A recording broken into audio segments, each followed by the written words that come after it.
चतुराई हिंदी लोक कथा। एक गरीब आदमी था। एक दिन वह राजा के पास गया और बोला, महाराज, मैं आपसे कर्ज मांगने आया हूँ। कृपा कर आप मुझे 5,000 रुपए दें। मैं 5 वर्ष के अंदर आपके रुपए वापस कर दूंगा। राजा ने उसकी बात पर विश्वास कर उसे 5,000 रुपए दे दिए।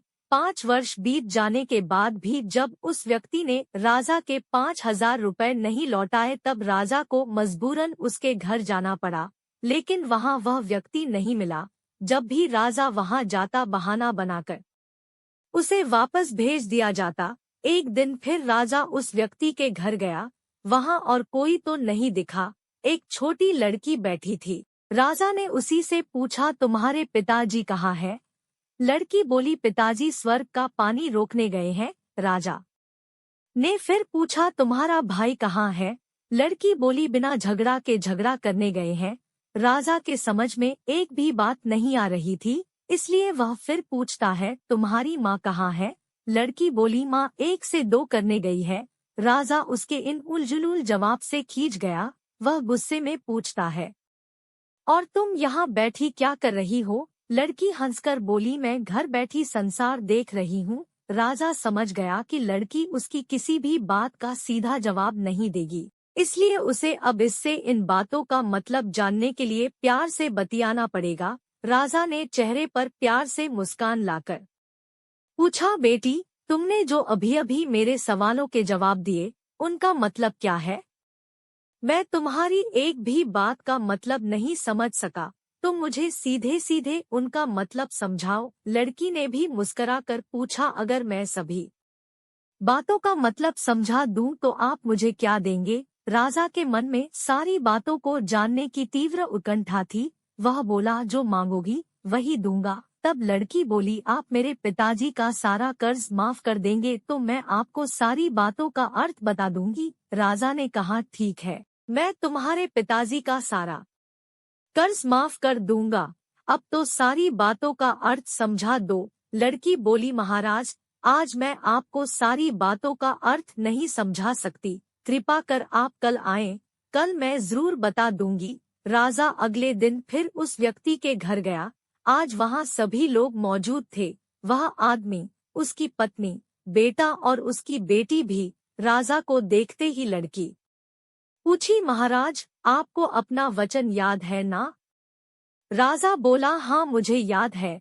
तुम अगर सारी बातों का अर्थ बता दो तो मैं तुम्हारे पिताजी का सारा कर्ज माफ कर दूंगा। लड़की बोली, सबसे पहले मैंने यह कहा था कि पिताजी स्वर्ग का पानी रोकने गए हैं। इसका मतलब था कि वर्षा हो रही थी और हमारे घर की छत से पानी टपक रहा था। पिताजी पानी रोकने के लिए छत को छा बना रहे थे, यानी वर्षा का पानी आसमान से ही गिरता है, और हम लोग तो यही मानते हैं कि आसमान में ही स्वर्ग है। बस पहली बात का अर्थ यही है। दूसरी बात मैंने कही थी कि भैया बिना झगड़ा के झगड़ा करने गए हैं। इसका मतलब था कि वे रेंगनी के कांटे को काटने गए थे। अगर कोई भी रेंगनी के कांटे को काटेगा तो उसके शरीर में जहां-तहां कांटा गड़ ही जाएगा, यानी झगड़ा नहीं करने पर भी झगड़ा होगा और शरीर पर खरोंचे आएंगी। राजा उसकी बातों से सहमत हो गया। वह मन ही मन उसकी चतुराई की प्रशंसा करने लगा। उसने उत्सुकता के साथ पूछा, और तीसरी चौथी बात का मतलब बेटी? लड़की बोली, महाराज, तीसरी बात मैंने कही थी कि माँ 1 से 2 करने गई है। इसका मतलब था कि माँ अरहर दाल को पीसने यानी उसे 1 का 2 करने गई है। अगर साबुत दाल को पीसा जाए तो 1 दाना का 2 भाग हो जाता है, यानी यही था 1 का 2 करना। रही चौथी बात, तो उस समय मैं भात बना रही थी और उसमें से एक चावल निकाल कर देख रही थी कि भात पूरी तरह पका है कि नहीं। इसका मतलब है कि मैं एक चावल देखकर ही जान जाती कि पूरा चावल पका है कि नहीं। अर्थात चावल के संसार को मैं घर बैठी देख रही थी। यह कहकर लड़की चुप हो गई। राजा सारी बातों का अर्थ जान चुका था। उसे लड़की की बुद्धिमानी भरी बातों ने आश्चर्य में डाल दिया था। फिर राजा ने कहा, बेटी, तुम तो बहुत चतुर हो, पर एक बात समझ में नहीं आई कि यह सारी बातें तो तुम मुझे कल भी बना सकती थी। फिर तुमने मुझे आज क्यों बुलाया? लड़की हंसकर बोली, मैं तो बता ही चुकी हूँ कि कल जब आप आए थे तो मैं भात बना रही थी। अगर मैं आपको अपनी बातों का मतलब समझाने लगती तो भात गीला हो जाता या जल जाता तो माँ मुझे जरूर पीटती। फिर घर में कल कोई भी नहीं था। अगर मैं इनको बताती कि आपने कर्ज माफ कर दिया है तो ये मेरी बात का विश्वास नहीं करते। आज स्वयं आपके मुंह से सुनकर कि आपने कर्ज माफ कर दिया है, जहां इन्हें इसका विश्वास हो जाएगा वहीं खुशी भी होगी। राजा लड़की की बात सुनकर बहुत ही प्रसन्न हुआ। उसने अपने गले से मोतियों की माला निकाल उसे देते हुए कहा, बेटी यह लो अपनी चतुराई का पुरस्कार। तुम्हारे पिताजी का कर्ज तो मैं माफ कर ही चुका हूँ। अब तुम्हें या तुम्हारे घरवालों को मुझसे बहाना नहीं बनाना पड़ेगा।